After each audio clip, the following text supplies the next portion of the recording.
There's a lot of y'all. Let's see. All right. If I laugh, I'm being serious. I promise. I'm a nervous laugher. Okay. So I kind of want to just tell y'all my journey getting to my PhD, which is also my journey to Baltimore, because it comes around. I promise. So I did not grow up in the hood, but I definitely didn't grow up with money. I grew up in this weird middle place where you have just enough money where the government's like, you can get by. We'll give you exactly 10 cents in food stamps. Like, that's gonna help. Um, but also, I moved around a lot because we couldn't really afford where we were living. And so, growing up, my mom was like a social worker, but a housing specialist, and she did a lot of things in the community that I didn't really know. But the older I got, the more I got involved with these things. She'd be like, all right, Ty, come on, we're going to this event, yada, yada. And I would go to these events, and she worked with at-risk youth. I don't really like to call them at-risk youth. From my perspective, they were just other people from around. I was just like, these are the cool people right now. So I went, and I was hanging around these people, and we were doing these events, and they were doing things like professional development and learning how to talk in job interviews and stuff like that. And I was like, cool, this is useful information for me because I need this too. Um, and one day, this is something that's not terribly abnormal, wasn't terribly abnormal in my house. Um, she was like, so this guy, his name was Brian, he needs a place to stay. And I was like, cool. I met Brian like twice. Um, and it was, all right, he's coming to stay with us. I said, cool. And he's like, do you mind sharing your room? I was like, huh? All right, I guess. But the thing about my room is there's one bed. So in the one bed is me and Brian. Brian is like, he had about 100 pounds on me. We're about the same height. We had like 100 pounds on me. So Brian lays in the bed. I'm laying in the bed. We're on opposite sides of the bed. But he's got a little weight on me. So I always roll over. And then Brian became my cuddle buddy for like a year. But Brian also became like my brother. He's literally at every Thanksgiving. I saw him the other week when I went back home for a little bit. Um, but it was always to me, like these people are just people, and they're people from similar circumstances as me.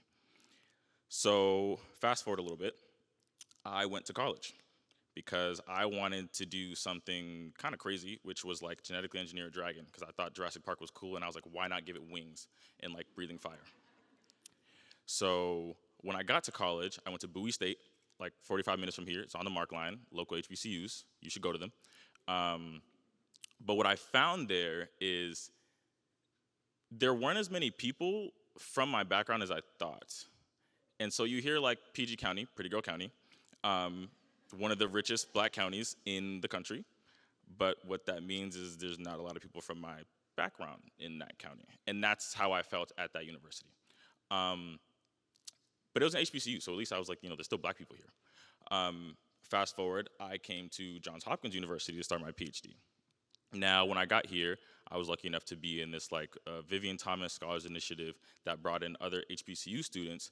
But again, I noticed that a lot of my peers didn't feel like my peers. They were people from different backgrounds. Maybe they had like PhDs as parents, things like that. My mom is still trying to get her bachelor's, master's, and still struggling with the same biology class. So having a PhD parent didn't make sense. Having somebody to tell you what a PCR is when you're like 12 is not realistic in my experience.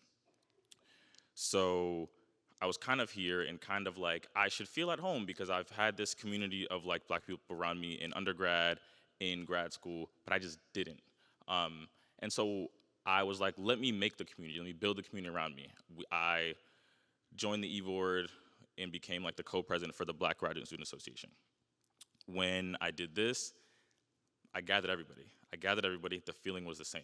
One day this guy, I'm pretty sure his name was Dante, he works for Thread. He reaches out, he's like, hey, we run Thread. Can we buy you guys lunch and we'll tell you about Thread? I said, I like free lunch, let's do it. So Dante comes by and he's telling us about Thread. And I'm like, this sounds an awfully lot similar to what my mom used to do, where I met all these people, one of which is pretty much my brother now. This is cool, I'm gonna join this thing. Now I tried to get everybody else to join it. I don't know who else joined it, because I was like, I told y'all, I'm gonna do it my way. So here I am in Thread, and what I've gotten from Thread is I've met people who feel like my people. They understand my experiences.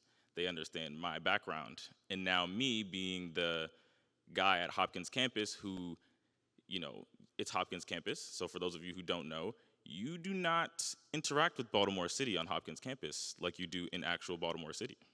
You can walk 2 blocks from here and see more Baltimoreans than you will in one day than you will in like 5 years on this campus. It's like that crazy, and that's always shocked me.